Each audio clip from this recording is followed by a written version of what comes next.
नमस्कार. आपली बदलापूरमध्ये मी श्रद्धा तुम्हा सर्वांचं स्वागत करते. तर आज 1 मे अर्थात महाराष्ट्र दिन, त्यासोबतच कामगार दिन आपण सगळ्यांनीच साजरा केला आणि याच दिवसाचे औचित्य साधत आपण आज बऱ्याच विषयांवरती फक्त बदलापूर शहर नाही तर संपूर्ण महाराष्ट्राची राजकीय परिस्थिती, त्यासोबतच कृषी उत्पन्नावर किंवा शेतकऱ्यांवर होणारा परिणाम असू द्यात, ग्रामीण आणि नागरी विकास किंवा शिक्षण, अशा बऱ्याच विषयांवरती खरं तर आज आपण चर्चा करणार आहोत. बदल काय होणं गरजेचं आहे या विषयांवरती खरं तर आज आपण चर्चा करणार आहोत. आणि अर्थात या चर्चेत आपल्या सामील झालेले आहेत बदलापूर शहराचे भारतीय जनता पक्षाचे माजी नगरसेवक संभाजी शिंदे. सर, स्वागत आहे तुमचं आज चर्चेत. आणि सर, काय सांगाल? खरं तर सर्वप्रथम अर्थात महाराष्ट्र दिन आहे, आपण सगळेच साजरे करतोय, कामगार दिन साजरे करतोय. आपल्याला भारतरत्न डॉक्टर बाबासाहेब आंबेडकरांनी ज्या काही सुविधा दिलेल्या आहेत त्या सुविधा असू द्यात किंवा इतर, आता कृषी क्षेत्रात बघायला गेलं तर आजही शेतकरी राजा जो आहे त्याला त्याच्या पिकाचा जो हवा तेवढा भाव मिळत नाही, त्यामुळे तो आत्महत्या करतो. किंवा राजकीय परिस्थिती सध्याची तुम्हालाही खूप चांगली माहिती आहे. तर या विषयावर, शिक्षण विषयावरती, बऱ्याच विषयांवरती आपण बोलणार आहोत. सगळ्यात पहिले माझा विषय असणार आहे तो म्हणजे राजकीय परिस्थिती, अर्थात राजकीय उलथापालथ आता सध्याच्या राजकारणात किती झालेली आहे आपल्या सगळ्यांनाच माहिती आहे आणि यावरतीच आपण योग्य ती चर्चा करणार आहोत. काय सांगाल सध्याचं राजकारणावरून काय सांगाल, आणि तरुणांनी सध्याच्या राजकारणात येण्यासाठी काय करायला हवं असं तुम्हाला वाटतं? सर्वप्रथम सगळ्या नागरिकांना मी महाराष्ट्र दिनाच्या मनापासून शुभेच्छा देतो. 106 हुतात्म्यांच्या बलिदानातनं 1 मे 1960 रोजी महाराष्ट्राची त्या ठिकाणी स्थापना झाली आणि महाराष्ट्र हे एक मराठी भाषिक राज्य म्हणून त्या ठिकाणी या राज्याची निर्मिती करण्यात आली.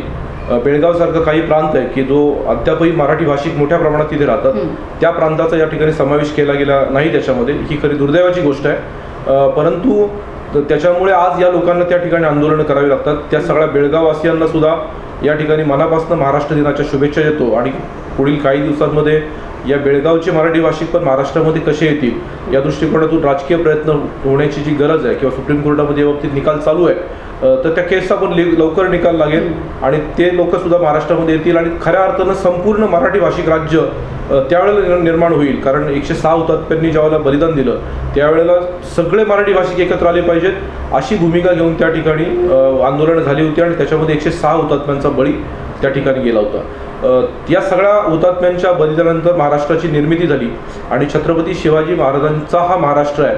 खरं तर मराठी भाषिक हा महाराष्ट्र, या महाराष्ट्राची राजकीय वाटचाल अतिशय चांगल्या पद्धतीने खऱ्या अर्थानं चालू होती. पण गेल्या 7-8 वर्षामध्ये पाहिलं तर एक वेगळा रंग या महाराष्ट्राच्या राजकीय स्थितीला आलेला आहे. तरुणांनी राजकारणात जावं असं नेहमी सगळ्या ठिकाणी सांगितलं जातं. राजकारण किंवा राजकीय क्षेत्रामध्ये तरुणांनी काम करावं, उच्च विद्याभूषित लोकांनी काम करावं असं त्या ठिकाणी सांगितलं जातं. परंतु आज महाराष्ट्र दिनाला महाराष्ट्रामध्ये या गोष्टींची चर्चा करताना खरोखर काही गोष्टी खेदाने या ठिकाणी नमूद कराव्याशा वाटतात. लोकशाही आहे, डॉक्टर बाबासाहेब आंबेडकरांनी दिलेली ही घटना आहे. या घटनेमध्ये या ठिकाणी संघराज्यीय पद्धत आहे आणि या संघराज्यीय पद्धतीमध्ये विधानसभा, विधान परिषद आणि त्यावरती नंतर लोकसभा वगैरे अस्तित्वात आहे. त्या ठिकाणी विधानसभेची निवडणूक ही राज्याच्या निवडणुकीमधला एक महत्त्वाचा भाग असते आणि ह्या निवडणुकीमध्ये राज्याचे मुख्यमंत्री आणि राज्याचं विधानमंडळ त्या ठिकाणी निवडलं जातं. सध्या काय झालं पहा की हे जे राजकीय पक्ष आहेत महाराष्ट्रामध्ये, खरं तर महाराष्ट्र एवढे राजकीय पक्ष कुठल्याच राज्यामध्ये नसावेत अशी सध्याची महाराष्ट्राची परिस्थिती आहे आणि अनेक प्रादेशिक पक्षाची नोंद त्या ठिकाणी आहे आणि सगळे लिडिंग पार्टीज आहेत त्याच्यामध्ये. परंतु दोन पक्ष ज्यावेळेला एकत्र निवडणुका लढवतात आणि एकत्र निवडणुका लढून लोकांसमोर जातात आणि त्याच्यानंतर त्यांचं सरकार बनावं अशी लोकांची अपेक्षा असताना त्या ठिकाणी सरकार बनलं जात नाही आणि दुसऱ्या पक्षांना, ज्या लोकांच्या विरोधात आपण निवडणुका लढवल्या त्या लोकांना समोर घेऊन त्या ठिकाणी पुन्हा सरकार बनवलं जातं. ही तर लोकशाहीला अभिप्रेत गोष्ट नाहीच आहे. खरी तर 2.5 वर्षापूर्वी 2019 साली हा प्रकार महाराष्ट्रामध्ये घडला. त्याच्यामध्ये काही कुणाच्या राजकीय महत्वाकांक्षा असतील किंवा काय गोष्टी असतील हे तमाम महाराष्ट्राने त्या ठिकाणी पाहिलेलं आहे. परंतु या गोष्टीचा एक थर्ड पार्टी ऑडिट म्हणून पॉलिटिकल ऑडिट करायचं जर ठरलं तर महाराष्ट्राला हे त्यावेळेला आवडलेलं नव्हतं ही गोष्ट. आणि खऱ्या अर्थानं जर तुम्हाला एकत्र वेगळंच राज्य करायचं आहे तर नागरिकांनी तुम्हाला मतदान करताना एकत्रित मतदान केलं होतं, तरी सुद्धा 2.5 वर्ष त्या सरकारने कारभार केला. 2.5 वर्षानंतर मग त्याचा बदला घेतला गेला. बदला घेऊन नवीन सरकार त्या ठिकाणी स्थापन झालं. त्याच पक्षातले एक नेते 40 आमदार घेऊन बाहेर त्या ठिकाणी गेले आणि त्यांना मुख्यमंत्री पद त्या ठिकाणी दिलं गेलं आणि 110 आमदार ज्या पक्षाचे त्या पक्षाचा उपमुख्यमंत्री त्या ठिकाणी झाला.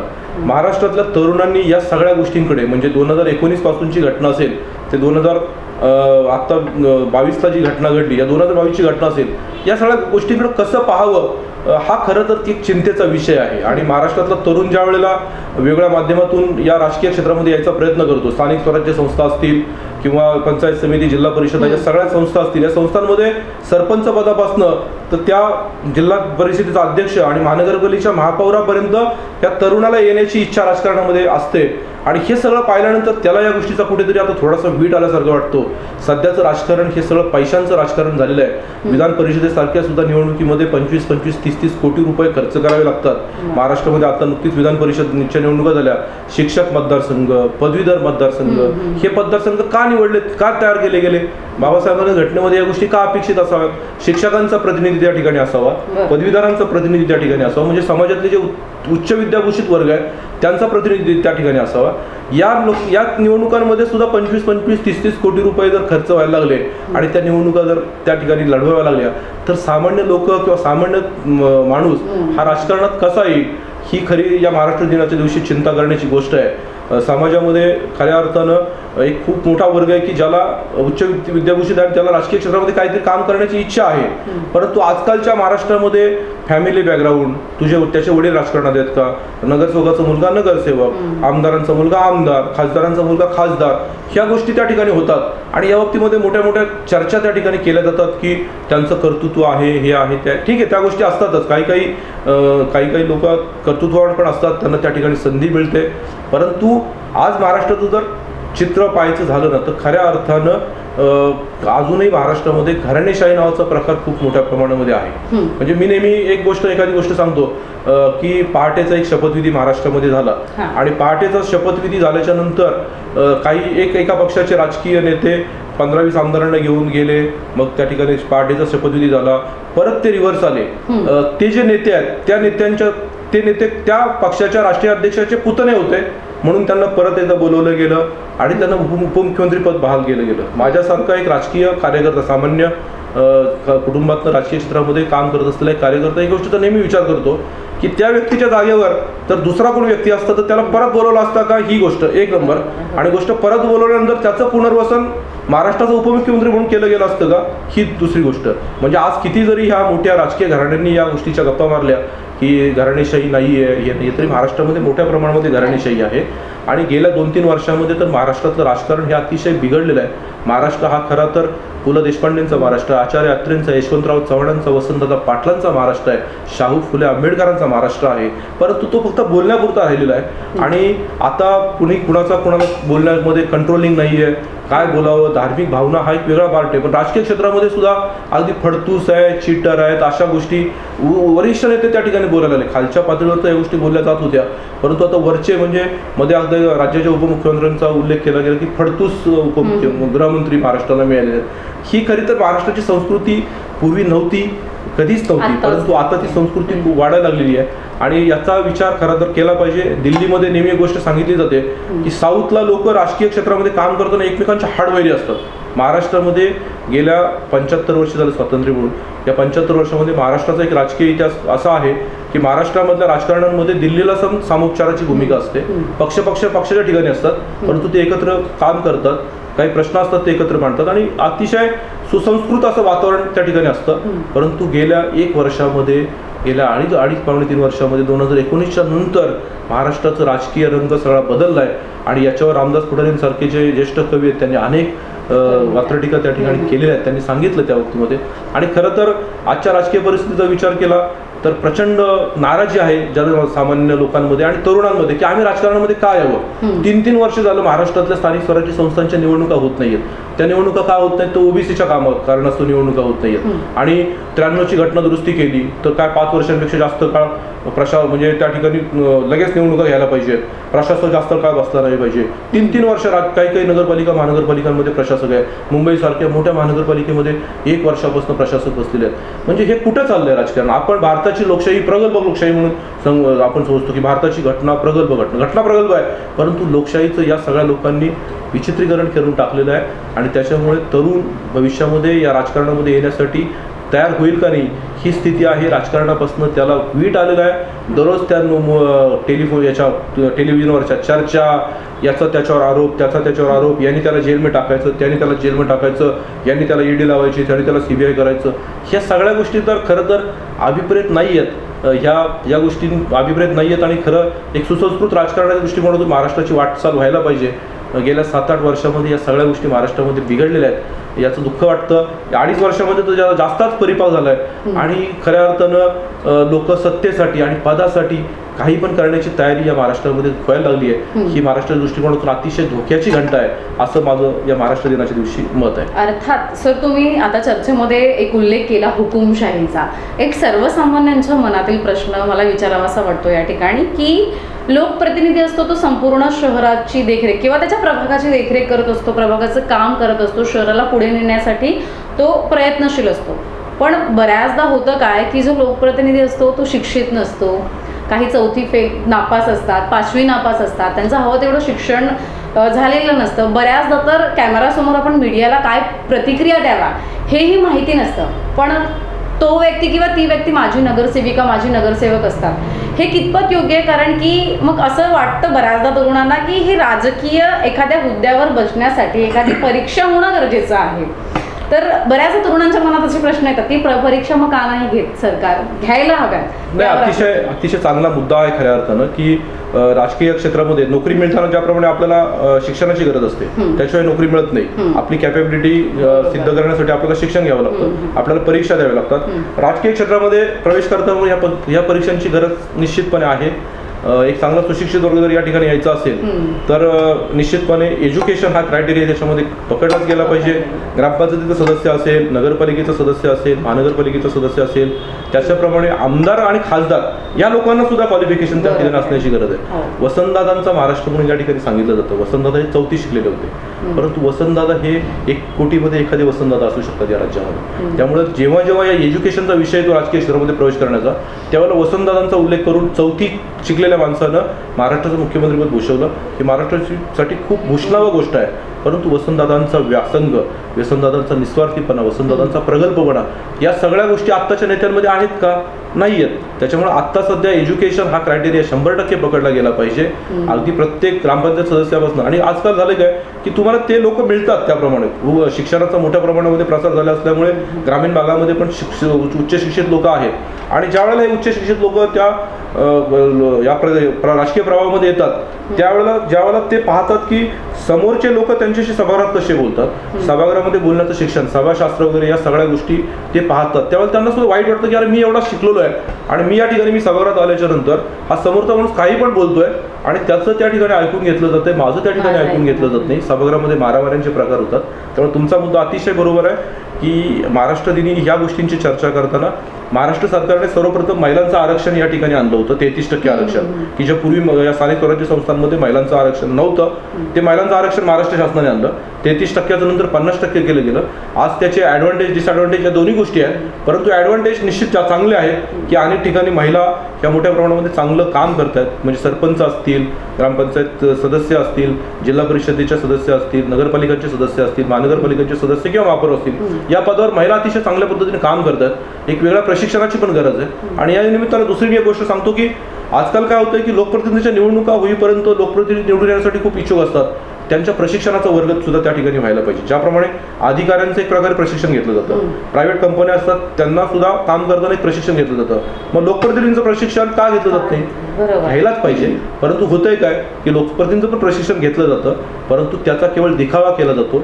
वर्षातनं 4-5 वेळा प्रशिक्षणाला जर समजा ते गेले तर त्या ठिकाणी त्यांची परीक्षा व्हायला पाहिजे. परत आल्यानंतर त्यांची परीक्षा व्हायला पाहिजे आणि त्या परीक्षेमध्ये यांनी काय शिकले ते त्या ठिकाणी कळलं पाहिजे. सुसंस्कृत राजकीय वातावरण, मी आता पहिला जो मुद्दा सांगितला की महाराष्ट्रातलं राजकारण का बिघडलंय, तर असंस्कृत लोक राजकारणात आले, त्याच्यामुळे त्यांची बोलण्याची पद्धत, त्यांच्या शिवीगाळ, त्या आपण मध्ये पाहिलं गुवाहाटी काय जंगल काय वगैरे झाडी वगैरे ह्या गोष्टी आपण पाहिल्या. ह्या गोष्टी का घडल्यात? कारण ह्या लोकांनी हे कधी पाहिलेलंच नव्हतं. या गोष्टी ग्रामीण भागामध्ये राजकारण करताना त्यांनी 5 स्टार 7 स्टार या गोष्टी कधी पाहिलेल्या नव्हत्या आणि गेल्यानंतर त्यांच्या तोंडात उत्स्फूर्तपणे ते बाहेर पडलं. पण ते जर प्रशिक्षणाच्या निमित्ताने बाहेर गेले असते किंवा ते उच्च विद्याभूषित असते, शिक्षित असते, थोडंसं असं काय आवश्यक नाहीये की तुम्ही शिक्षण हे अगोदरच घ्यायला पाहिजे. तुमचं लोकप्रतिनिधी असताना सुद्धा शिक्षण जर घेतलं तर काही तुमच्या चॅनलचे जे हे आहेत प्रमुख आहेत ते तर लोकप्रतिनिधी असताना लॉची परीक्षा त्यांनी दिलेली आणि ते LLM झाले. त्याच्यामुळे त्या गोष्टी त्यांना सांगण्याची गरज आहे, असं शिक्षण देण्याची गरज आहे. आणि लोकप्रतिनिधी होण्यासाठी एज्युकेशन हा क्रायटेरिया 100% पकडला पाहिजे या विचारांचा आहे. महाराष्ट्र दिनाच्या निमित्तानं खऱ्या अर्थानं महाराष्ट्रातल्या राजकारण्यांनी सुरुवात करण्यासाठी महाराष्ट्रापासून सुरुवात केली पाहिजे की ग्रामपंचायतीचा सदस्य कमीत कमी 10वी शिकलेला पाहिजे. ग्रामपंचायतीचा सरपंच असेल तर त्याचं कमीत कमी 12वी क्वालिफिकेशन त्या ठिकाणी पाहिजे.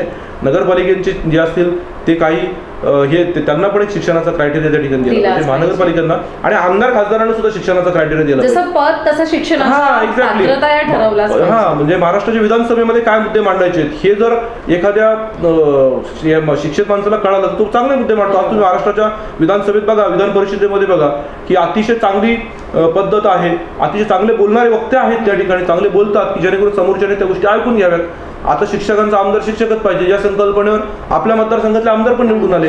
मग तो पण क्रायटेरिया पाहिजे किंवा शिक्षकांचा प्रतिनिधी शिक्षकच पाहिजे, पदवीधरांचा प्रतिनिधी पदवीधरच पाहिजे.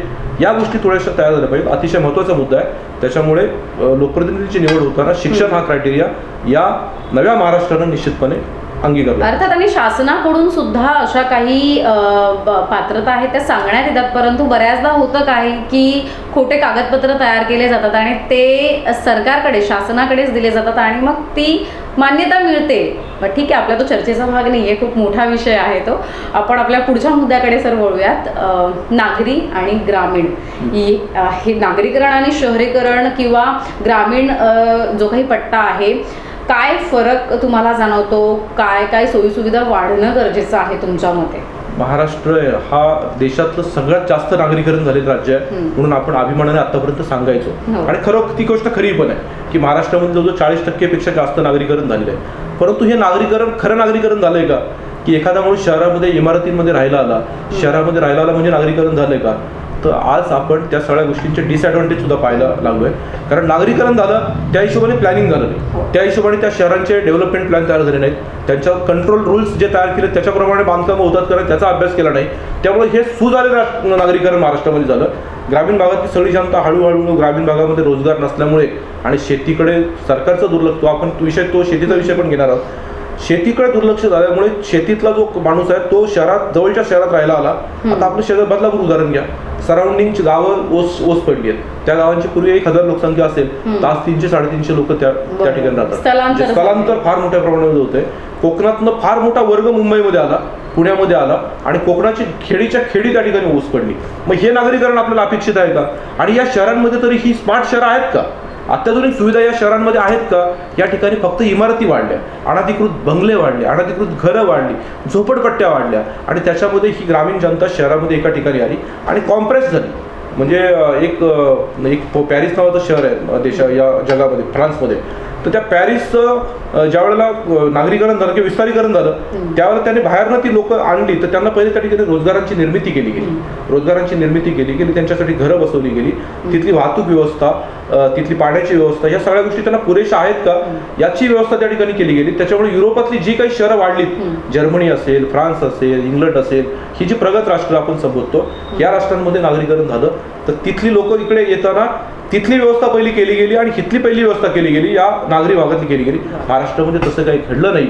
त्यामुळे ठाणे असेल, कल्याण डोंबिवली, उल्हासनगर, भिवंडी ह्या सगळ्या शहरांचा, अगदी अंबरनाथ, बदलापूर या शहरांमध्ये प्रचंड विस्तारीकरण झालंय. आज ठाणे जिल्ह्याची लोकसंख्या जवळजवळ 3 कोटीच्या आसपास लोकसंख्या आहे. म्हणजे एखाद्या राज्याची पण लोकसंख्या नसेल याच्यापेक्षा जास्त लोक एका ठाणे जिल्ह्यामध्ये लिमिटेड एरियामध्ये राहतात. मग त्या ठिकाणी त्याच्यामुळे गुन्हेगारी वाढली, अनधिकृत बांधकामं वाढली, या सगळ्या गोष्टी कंट्रोलच्या बाहेर गेल्या. आताही थोड्याशा कंट्रोलमध्ये आहेत.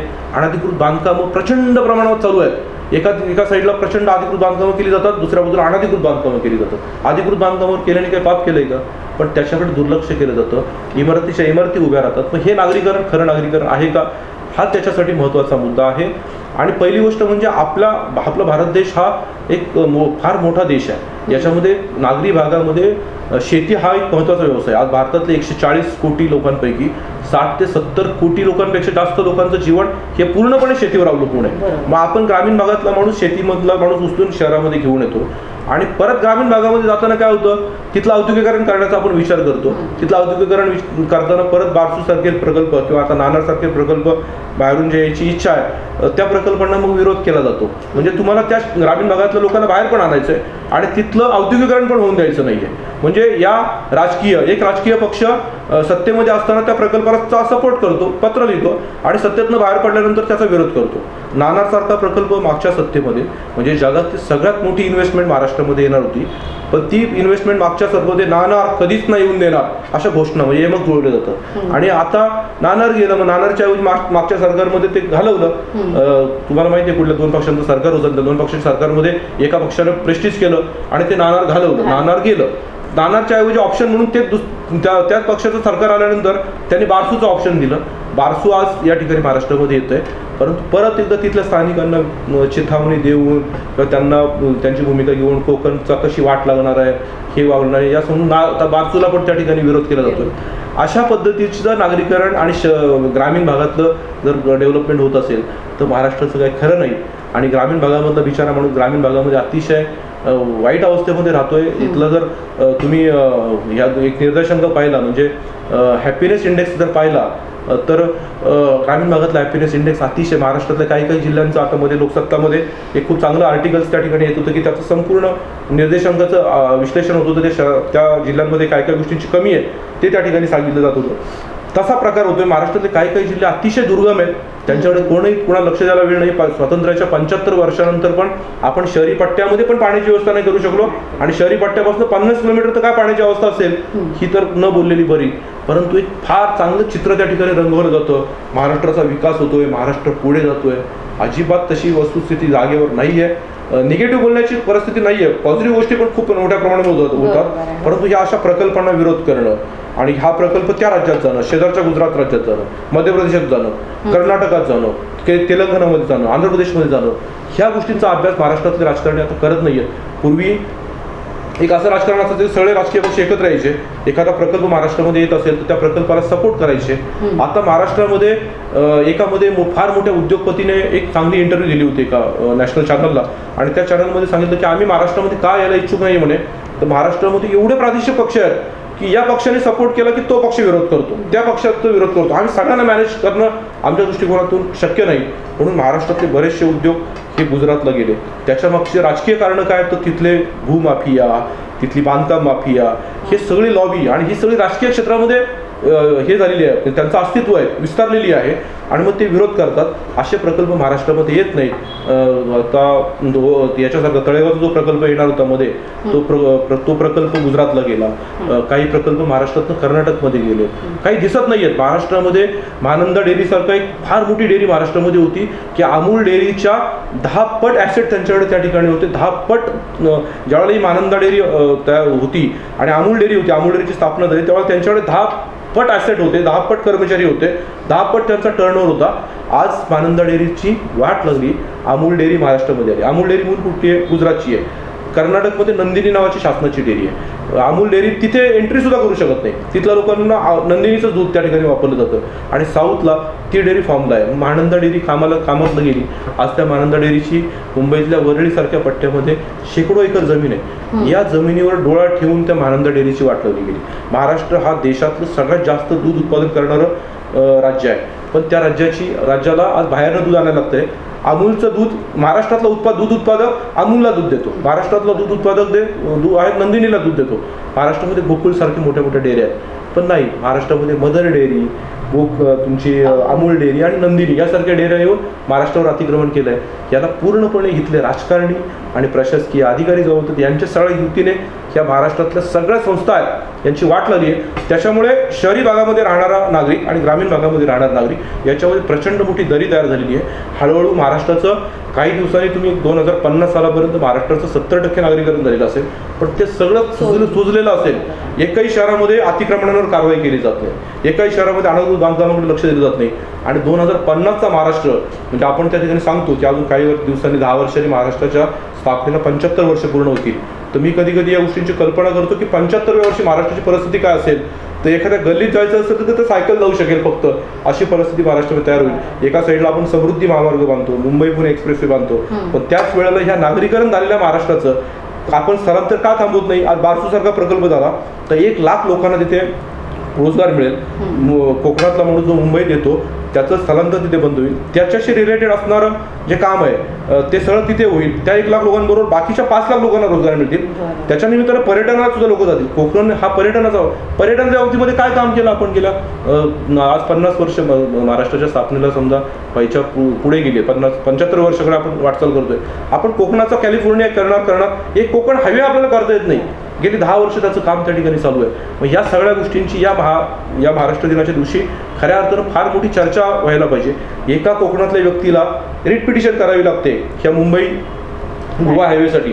त्याच वेळेला समृद्धी महामार्ग 4 वर्षामध्ये पूर्ण होतो. मुंबई पुणे एक्सप्रेस हायवे 4 वर्षामध्ये पूर्ण होतो. मुंबई गोवा हायवे का पूर्ण होत नाहीत, काय कारण आहे त्याच्यामागचं? याचं विश्लेषण कधी केलं का? गडकरी साहेब तर नेहमी खेदाने या गोष्टी बोलतात की मला या खरं मुंबई गोवा हायवेचं एक पुस्तक लिहायला लागेल अशी परिस्थिती आहे. आणि मग आपण कोकणचा कॅलिफोर्निया, कोकणचं पर्यटन, कोकणचं सगळं रिफायनरीज येऊ नयेत याच्यासाठी प्रयत्न करणं खऱ्या अर्थानं गरजेचं आहे. महाराष्ट्राच्या या विकासामध्ये विरोध ह्या गोष्टीचा कुठेतरी विचार व्हायला या गोष्टीचा पाहिजे, तरच नागरी भाग आणि ग्रामीण भाग याच्यातली ही दरी त्या ठिकाणी कमी होईल. अर्थात तर काय काय सोयी सुविधा ज्या काही आहेत आता बघायला गेले तर बरेच जे काही सिंगापूर किंवा इतर जे काही देश आहेत त्याच्यामध्ये खूप लिमिटेड लोक राहण्यासाठी सक्ती त्या ठिकाणी केली जाते.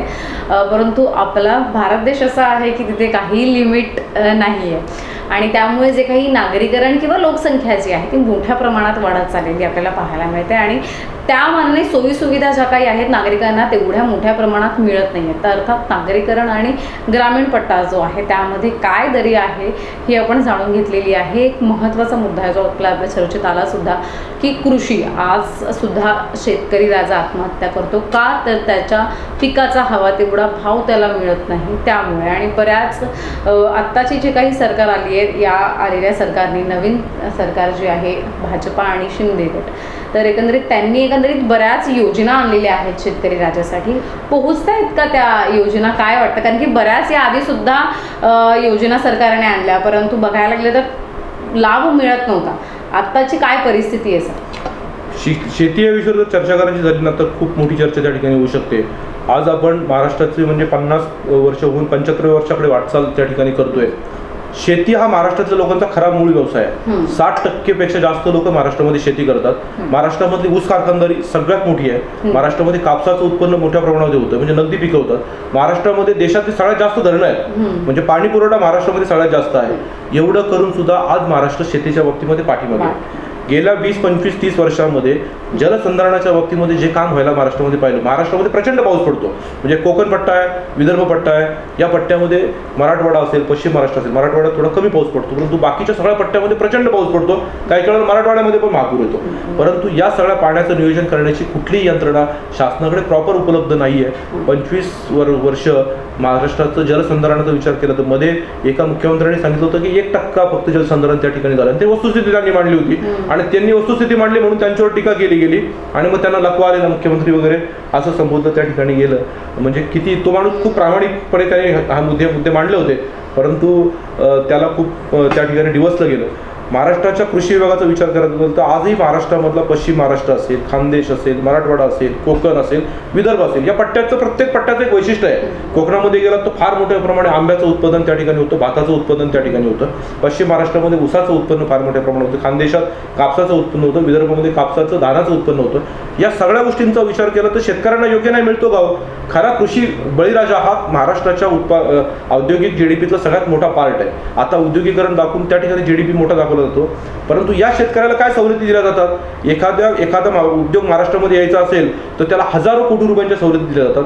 शेतकऱ्यांना सवलती कागदावर दाखवल्या जातात. या महाराष्ट्रातल्या शेतकऱ्याला योग्य वेळेला वीज मिळत नाही, या महाराष्ट्रातल्या शेतकऱ्याला पाणी मिळत नाही आणि मग त्याने त्याची शेती कशी फुलवायची? बरं एवढे सगळे कष्ट करून त्यांनी शेती फुलवली तरी त्याच्या पिकाला बाजारपेठ मिळत नाही. याच्यामध्ये मधले आडते, मधले दलाल हे सगळे त्याचे वाट लावून टाकतात. तर महाराष्ट्रातला शेतकरी सदन होईल का? आणि जर तो सदन झाला नाही तर तो शेतीच्या उद्योगामध्ये येईल का? हळूहळू शेतीचं प्रमाण महाराष्ट्रामध्ये कमी व्हायला लागलंय. शहराच्या पट्ट्यामध्ये तर शेती राहिलीच नाही. नागरी विकासाच्या नावाखाली शेतीचा बट्ट्याबोळ करण्यात आलाय. काय होतं, शहराच्या जवळपासच्या पट्ट्यामध्ये गाव नगरपालिकांमध्ये महानगरपालिकांमध्ये समावेश केली जातात आणि मग तिथे शेती होत असते, तिथे रेसिडेन्शियल झोन केला जातो. त्याच्यासाठी मग तिथे नागरी वसाहती बसवल्या जातात, शेतीची वाट लावली जाते. पुण्याच्या सराउंडिंग परिसरामध्ये तुम्ही एक PMRDचा जर विभाग पाहिला तर आता एक 800 गावं PMRD मध्ये त्या ठिकाणी घेतली. जशी MMRDची स्थापना झाली तशी PMRDची स्थापना झाली. 830 गावं त्या ठिकाणी घेतली. त्याचा डेव्हलपमेंट प्लॅन तयार केला. त्या डेव्हलपमेंट प्लॅनमध्ये शेती या विषयाला कुठे प्राधान्यच नाही. कुठे पिवळा रंग दाखवता येईल आणि रेसिडेन्शियल झोन दाखवता येईल आणि कुठे रिझर्वेशन टाकता येतील आणि कुठे औद्योगिकरण करता येईल ते त्या ठिकाणी केलं गेलं. शहराची वाढ होणं गरजेचं आहे, परंतु 830 गावांचं प्लॅनिंग करताना त्या गावातल्या शेतीचा बट्ट्याबोळ त्या ठिकाणी केला गेला. आणि हेच महाराष्ट्रामध्ये होतंय की औद्योगिकरणाच्या नावाखाली आणि नागरीकरणाच्या नावाखाली शेतीचा बट्ट्याबोळ केला जातोय. शेतकऱ्यांना योग्य न्याय मिळत नाही, योग्य भाव मिळत नाही. त्याच्यामुळे तरुण शेतीकडे जाण्यासाठी इच्छुक नाही. खरं तर आता जगातले तुम्ही कोरोनाच्या काळात पाहिलं असेल की जर कोरोना भारताला कशाने तारलं तर शेतीने तारलं. देशाचा GDP का प्रॉपर राहिला, महाराष्ट्राचा GDP का प्रॉपर राहिला तर शेती उत्पादन प्रॉपर राहिलं म्हणून. औद्योगिक उत्पन्न ठप्प झालं होतं 1.5 वर्ष, बाकी सगळं उत्पादन ठप्प झालं होतं, परंतु हे उत्पादन प्रॉपर राहिल्यामुळे GDP व्यवस्थित राहिला. या शेतकऱ्याला द्या ना मोफत वीज द्या, त्याला मोफत पाणी द्या, तो जे उत्पादन आहे त्याला योग्य बाजारपेठ द्या. तुम्ही ज्या गोष्टी तयार करतो त्याच्यात तर सगळे बाय प्रॉडक्ट तयार होतात. त्या बाय प्रॉडक्टमधून तुम्हाला हजारो कोटींचा GST मिळतो, हजारो कोटींचा टॅक्स मिळतो. मग त्याचं उत्पादन त्याला द्यायला काय हरकत आहे? परंतु शेतकरी त्याला प्रॉपर वीज द्यायची नाही, त्याला पाणी द्यायचं नाही आणि मग तो शेती योग्य करत नाही म्हणून संबोधायचं. मग त्याला कर्ज द्यायचं. मग कर्ज दिल्यानंतर त्यांनी त्या कर्जाचा उपयोग दुसरीकडे केला, त्याच्यावर काही अकाउंटेबिलिटी नाही आहे. आणि या सगळ्या गोष्टीमुळे महाराष्ट्राची किती जरी बोललं तर खऱ्या अर्थानं कृषीच्या बाबतीमध्ये पण खूप अधोगती होत चालली आहे. आता थोड्याफार प्रमाणामध्ये जलसंधारणाचं काम महाराष्ट्रामध्ये मोठ्या प्रमाणामध्ये चालू आहे. त्याच्यावर सुद्धा अकाउंटेबिलिटी ठेवण्याची गरज आहे. हे जलशिवाराच्या माध्यमातून जे बंधाऱ्याचं काम चालू आहे त्याच्यामुळे शेतकऱ्याला त्या ठिकाणी पाणी तरी मिळतंय, परंतु पाणी त्याच्या शेतात आहे, लाईटची व्यवस्था नाही, सोलर सिस्टीम नाही. 8-8 तास लाईट नसते. 8-8 तास काय, 24-24 तास 2-2 तास शेतकऱ्याच्या शेतावर लाईट असते, 22-22 तास त्याच्या शेतामध्ये लाईट नसते. तो काय पाण्याचा वापर करणार? जलसंधारणाचे बंधारे झाले, आता सोलर सिस्टीम आणली जाते. महाराष्ट्रामध्ये कोट्यवधी शेतकरी आहेत. एका वर्षाला तुम्ही 5 लाख 10 लाखाचं जर टार्गेट ठेवलं तर महाराष्ट्राचं संपूर्ण सोलरमय होण्यासाठी 25 वर्ष जातील पुढचे. तोपर्यंत सगळी ही तरुण पिढी असेल ही शेतीतनं बाहेर पडलेली असेल. आज महाराष्ट्रापेक्षा पंजाब, मध्य प्रदेश, तेलंगणा, आंध्र प्रदेश ही सगळी राज्य शेतीच्या बाबतीमध्ये परिपूर्ण आणि प्रचंड स्वयंपूर्ण झालेली आहेत. या राज्यांमध्ये प्रचंड शेतीकडे त्या ठिकाणी लक्ष दिलं जातं. नागरीकरण त्याच्यावर कंट्रोल ठेवला गेला आहे. आणि शेती बरं, महाराष्ट्रामध्ये एक नियम काय की शेतकरी असेल तरच शेती विकत घ्यायची. आता शहरामध्ये राहणारा एखादा व्यक्ती असेल, त्याच्याकडे फायनान्शियल कॅपॅसिटी असेल, त्याला जाऊन शेती करायची आहे तर त्याला 5 एकरपर्यंत 10 एकरपर्यंत द्या ना परमिशन. हा कसला नियम की शेतकरी असेल तरच शेती घ्यायची? अरे असं नाही. आता हे कृषी कायदे हे पण अतिशय चांगलं धोरण होतं, त्याला त्या ठिकाणी विरोध केला गेला.